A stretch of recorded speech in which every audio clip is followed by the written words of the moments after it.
Boa noite, nono ano. Nós vamos falar e continuar falando do capítulo 8, Guerra Fria. E a ideia hoje é discutir uma guerra famosa chamada Guerra do Vietnã. E essa guerra mexeu muito com o imaginário dos norte-americanos.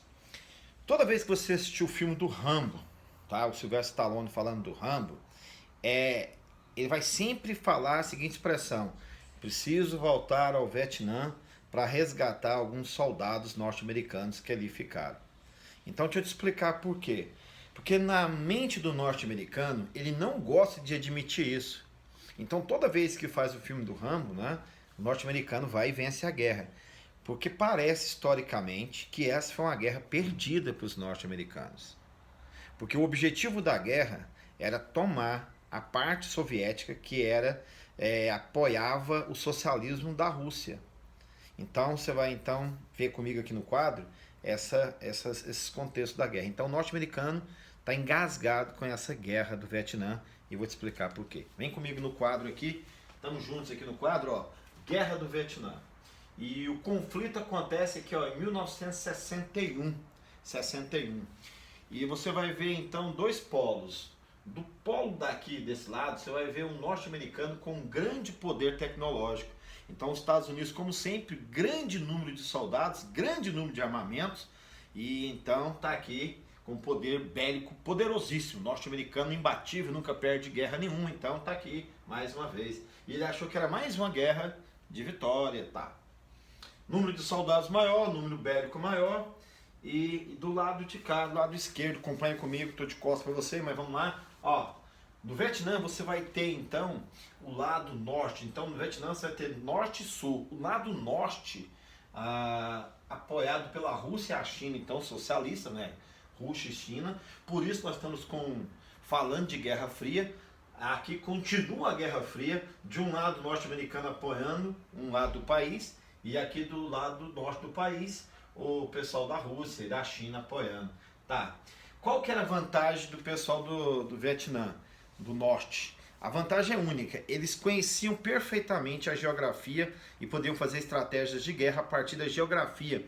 Eles conseguiam viver bem na floresta, lidavam bem com isso. E aqui no lado do norte-americano nem tanto. Bacana. Menor número de soldados, só conhecia a terra, o território, e a guerra está armada desse jeito então. Bacana? Você apostaria em quem? Claro, norte-americano, professor. Sempre ganha as guerras. Pois é, essa guerra ficou engasgada porque não foi tão vitória assim. Vou te mostrar por quê. Então até aqui tranquilo, né? Dois polos, um lado apoiado pela União Soviética e um lado apoiado pelos Estados Unidos. Então a guerra está estabelecida. Lembra que eu disse para você que a guerra estaria estabelecida mentalmente? Sim, eu não posso pegar minhas tropas e ir lá e atacar os Estados Unidos, Rússia. Estados Unidos, eu não posso pegar minhas tropas e atacar a Rússia. Então o que eu faço? Tem um conflito socialista versus capitalista. Então o norte-americano manda soldados para apoiar o lado capitalista. E a Rússia manda o seu apoio. Nesse caso, a Rússia treinou, organizou alguns soldados, mas não mandava diretamente para o conflito igual o norte-americano. O norte-americano nem teve disfarce. Mandou milhares de soldados para acabar então o conflito aqui. Bacana? E eu coloquei aqui um destaque verdinho, você vai ver depois, a violência do conflito. Esse conflito é marcado pela violência. A violência era tamanho do conflito, o massacre era tamanho do conflito, as mortes eram tantas no conflito, que a primeira vez na história que há um protesto dentro dos Estados Unidos, as pessoas pedindo para os Estados Unidos retirar os soldados do Vietnã e acabar a guerra. Esse conflito chocou até o próprio norte-americano, pelo tamanho da violência e das armas utilizadas de alta tecnologia contra um povo pacífico que estava lá no meio da floresta resolvendo os conflitos dele. Tá? Então o próprio norte-americano, primeira vez que o norte-americano tem um conflito que o próprio norte-americano pede para o governo, o presidente, cessar o conflito. Ok? Então anota isso aí, o conflito chocou a própria sociedade norte-americana. Consequências desse conflito então, do Vietnã do Norte contra os Estados Unidos. Quando foi mesmo, professor? 1961. Lembra da Guerra Fria? 1959, 60, 61, aqui está rolando a Guerra Fria. Tá, consequências. Eu coloquei 3 consequências para você pensar e mapear comigo. Número 1, os Estados Unidos, apesar de todas as tendências do povo, do norte-americano e do mundo pedir para os Estados Unidos abandonar essa guerra, ele manteve a guerra lá até 1973, quando Orlandão nasceu. Quando eu nasci, os norte-americanos então saíram e assinaram um acordo chamado Cessar-Fogo. Então em 1973, eles começaram em 61, só em 73 eles deixaram o Vietnã.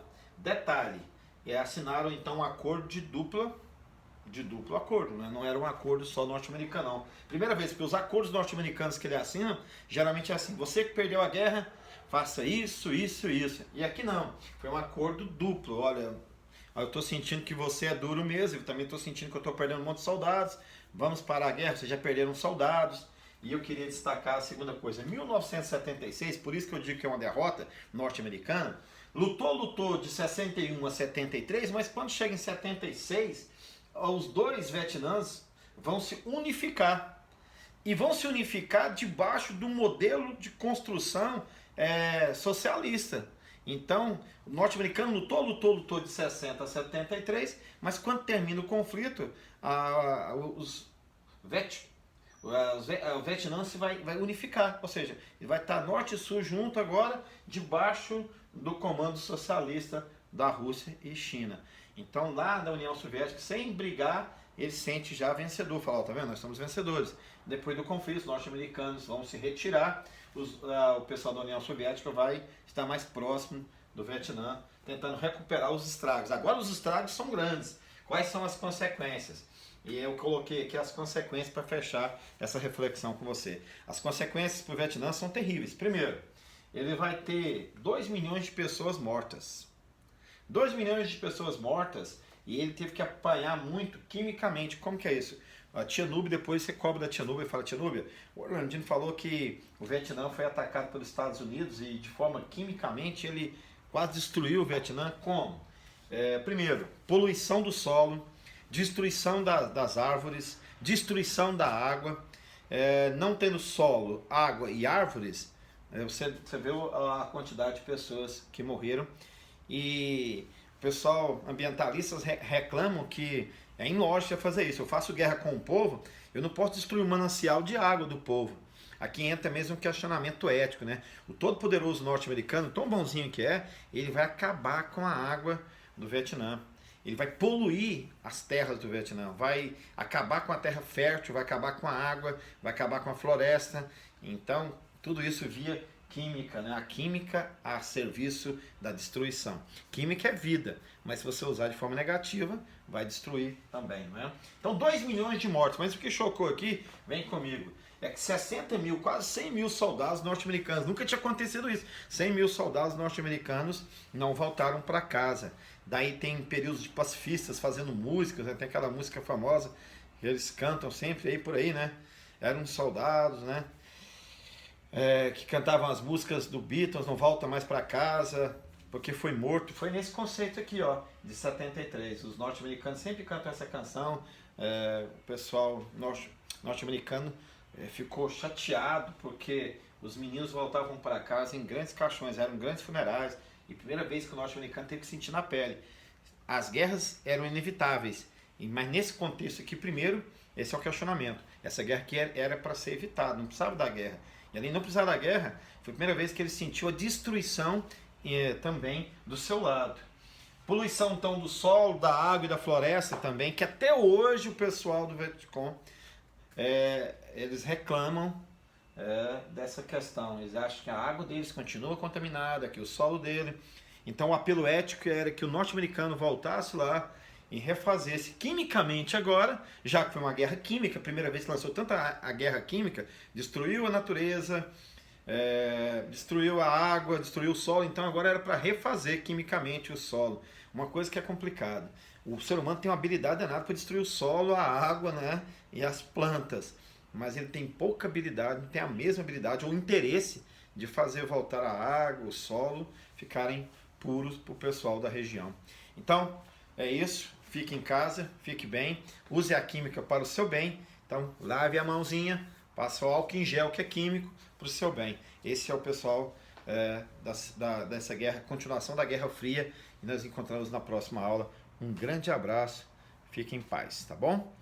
Não tenha pânico, faça os trabalhos em paz e vai dar tudo certo no nome daquele que é nosso Senhor.